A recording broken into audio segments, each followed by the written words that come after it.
Okay. What was I just talking about? Oh, yes. Okay. When I was in Vancouver and I was a homeless person, I am a survivor of East Hastings. I lived there for 13 months, and there were times where life was not good. And I have done SW. And I also, through some experiences, have come to learn about the theory of quantum immortality, and I have experienced it on a lot of occasions. One of these occasions was one time where I was working and I was looking to get better, and I met this I met this man, let's just say that. And what happened is I was like, I will give you something in return for a substance. And he said, okay. And we went to a place, and I wasn't able to, I just kept blacking out, and he just ran away. So I ended up not getting paid. Well, I guess what happened is sometime in that experience in my life, I died, and I didn't remember. And what happened is I ended up going through the exact same experience again. And I remembered. I was like, I have been here before. I know this person. I know the spot. I know exactly what's going to happen. And to a fucking T, it happened. And because I just wanted to get high so bad, I was just like, I kept ignoring my better instincts and my gut telling me, listen, Lily, you have been in this place before. You have done this. You know exactly how this pans out. You need to get out of this situation. And I couldn't. And it happened the exact same way. And I remember just being so frustrated that I was like, fuck it. And I left. And I figured it out. Because when you're a homeless person, like your whole life is like rotates around, or revolves, I should say, revolves around not going into withdrawal. And the reality of that is you push yourself into some pretty insanely desperate situations. And it's rough. You know what I mean? It's hard, and you don't know what's going to happen. 40 women a year go missing in the downtown east side of Vancouver a year. And I could have been one of those. I probably on a different timeline am one of those. Most likely am. Definitely am. Gonna be honest with you.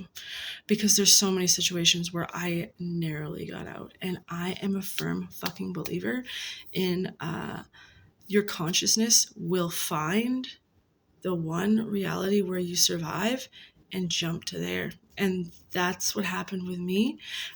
I guess what happened is I went back to a situation that was before I had that experience with that dude, and I did it again. And instead of having deja vu, it was like I was remembering it as it was happening, if that makes sense. It was like so fucked up.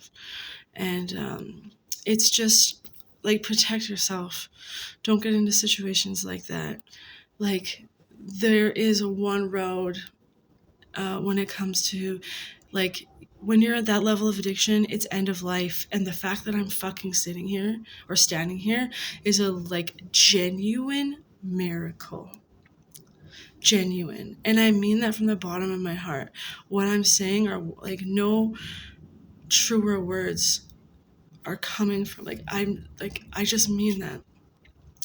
Like, so, like, I could have saved myself from so much anguish and so much trauma if I would have just stopped. One of the things that I realized is that if I was going to escape my addiction, I needed to get away from my partner, And I know if you're in a situation with somebody, and you know what? It does help. It does. Like, some people do get out of addiction. There is always that 1%. But for most people who are in active addiction and have a partner in active addiction, it is impossible to get sober if you stay with that person. What happened with me when I was I was literally 2 days away from graduating, and I left to go find my partner on the streets because I could not live without him because I was so fucking codependent. And in the end, we didn't even end up together.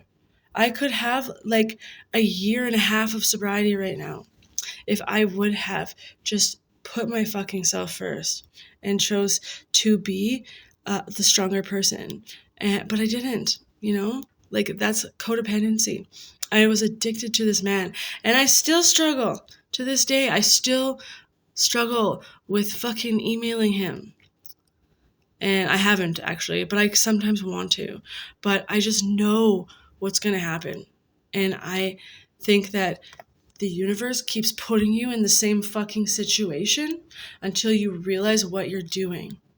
So, are you going to continuously have the same fucking results and in turn perpetuate insanity? Or are you going to fucking take a step off of the merry-go-round and say, hey, I'm not going to be a part of this fucking whirl around of crazy anymore? Because that's really what it is. It's just whirling around. It's like getting on a fucking merry-go-round thinking it's a fucking subway and it's going to get you somewhere. There's no place it's going to take you except crazy.